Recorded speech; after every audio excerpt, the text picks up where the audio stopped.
During the summer of 2010, an oppressive heat wave blanketed much of Europe. In western Russia, the heat wave proved exceptionally deadly. In Moscow alone, the city experienced temperatures well above 100 degrees. For many days in a row, Moscow and other parts of European Russia suffered triple-digit weather, which directly contributed to around 15,000 deaths. Elsewhere in the country, wildfires ate up more than 2,900 square miles in the western and central regions. As if this wasn't bad enough, the heat wave caused a major drought that destroyed more than a quarter of Russia's entire grain harvest. All told, economists have claimed that the heat wave cost the already poor country over $15 billion.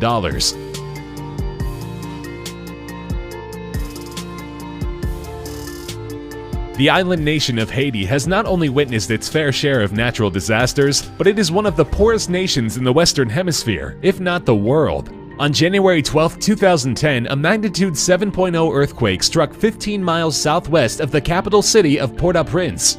Until 2010, Haiti hadn't experienced an earthquake of this magnitude since the 18th century.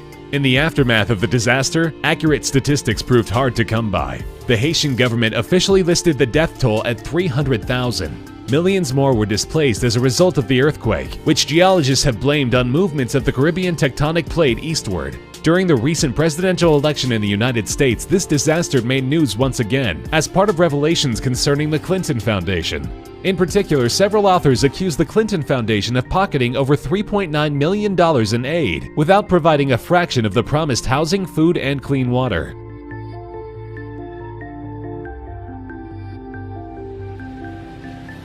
The tsunami of 2004 affected an incredible number of countries. In total, the nations of India, Indonesia, Sri Lanka, Thailand, the Maldives, Somalia, and Malaysia were directly impacted by the disaster. Beside widespread damage to infrastructure, the disaster killed a staggering 230,000 people. Diseases such as cholera, dysentery, and typhoid spread during the rush to bury the dead. Furthermore, starvation and hunger proved to be serious problems in the aftermath. Finally, the tsunami did untold economic damage throughout the region, and it noticeably hurt tourism, one of the largest sources of revenue in the Indian Ocean region. All in all, the 2004 tsunami is one of the worst disasters in history.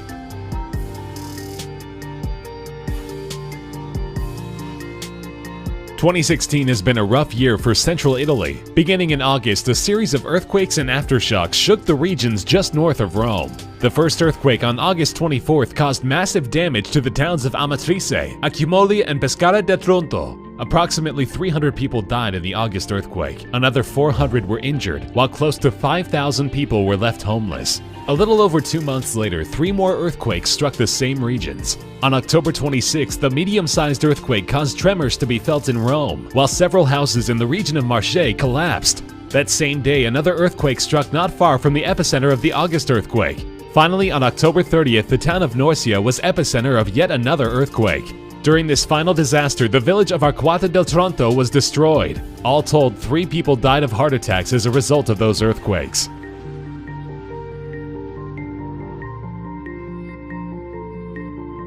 As reported on November 22, 2016, 6 meters of the coastline on New Zealand's South Island was lifted out of the water. Included in this movement were parts of the Waipapa Bay Reef. Such destruction in the wake of November 14th's 7.8 magnitude tremor is to be expected. The earthquake caused massive damage to infrastructure and left thousands without power. Furthermore, 2 people died as either a direct result of the tremor or due to the landslides and tsunami that the earthquake caused. A little over a week after this first earthquake, another disaster struck near Palmerston North. Thankfully, few casualties have been reported, but damage to property remains extensive. During this year alone, New Zealand has suffered over a dozen earthquakes and aftershocks, which have seriously impacted not only the country's economy and tourist industry, but also the day-to-day lives of its citizens.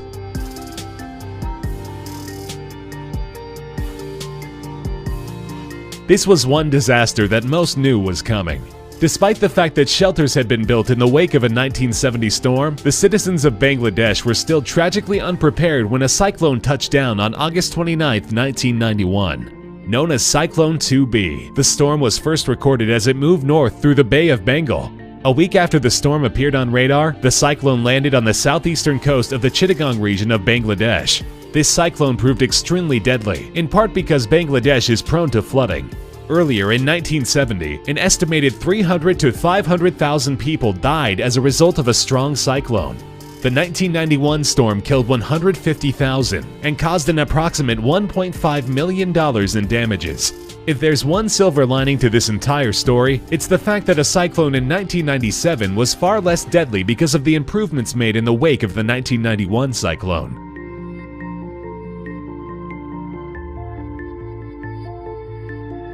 Very early on the morning of April 18, 1906, a large magnitude earthquake shook the Bay Area of California. The earthquake's vibrations were felt as far north as Eureka and as far south as Paso Robles in the Salinas Valley. San Francisco suffered the most damage, however. According to most estimates, 80% of San Francisco was destroyed, and around 3,000 people died during both the earthquake and the fires that followed it. In the immediate aftermath of the earthquake, further damage was done by ill-trained firefighters. On a few occasions, firefighters used dynamite to demolish damaged buildings, but wound up creating uncontrollable fires. Some business owners deliberately set their stores on fire because most buildings in San Francisco were only insured for fire damage. Despite the fact that the city was placed under a strict curfew and U.S. soldiers patrolled the streets, widespread looting and some rioting did occur. As such, Mayor Eugene Schmitz issued a shoot-to-kill order to police officers and soldiers in efforts to curb looting. Later investigations revealed that many of the looters were soldiers with the 22nd Infantry Regiment.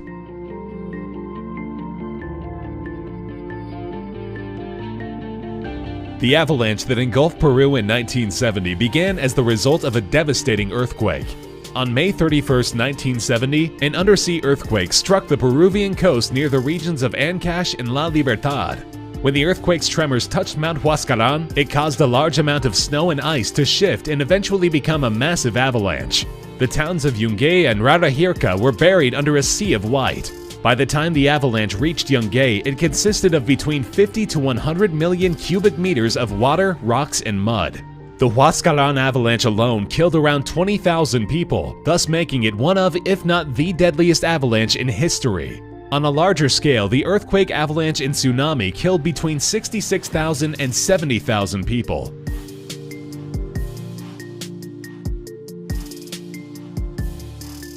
The Galveston hurricane of 1900 is still well known today because of the extensive damage it caused to life and property. The storm remains the deadliest single day in U.S. history. On September 8th, a Category 4 storm consisting of winds in excess of 145 miles per hour reached the coastal city of Galveston, Texas. The storm, which began off the coast of West Africa, was not predicted to make landfall near eastern Texas. This prediction proved to be terribly wrong. The strong winds caused massive flooding throughout the city. In the end, Galveston was raised by 17 feet, and a seawall of 10 square miles was erected. At the time, Galveston was seen as the up-and-coming city in the Lone Star State. However, after the hurricane, investors decided to funnel their money into Houston instead. Overall, the Galveston hurricane killed between 6,000 and 12,000 people.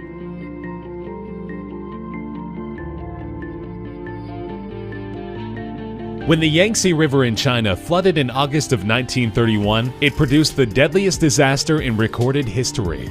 Following the peak of the floods on August 18th, the extent of the damage was surveyed. All told, over 500 square miles of land was flooded, and well over 500,000 people were driven from their homes. Rising water and heavy rainfall swamped a large amount of fertile land, thus causing widespread crop failure. Many residents of the cities of Wuhan and Nanjing, which depended on the rice that was grown in the surrounding countryside, starved to death. Others throughout China died due to disease.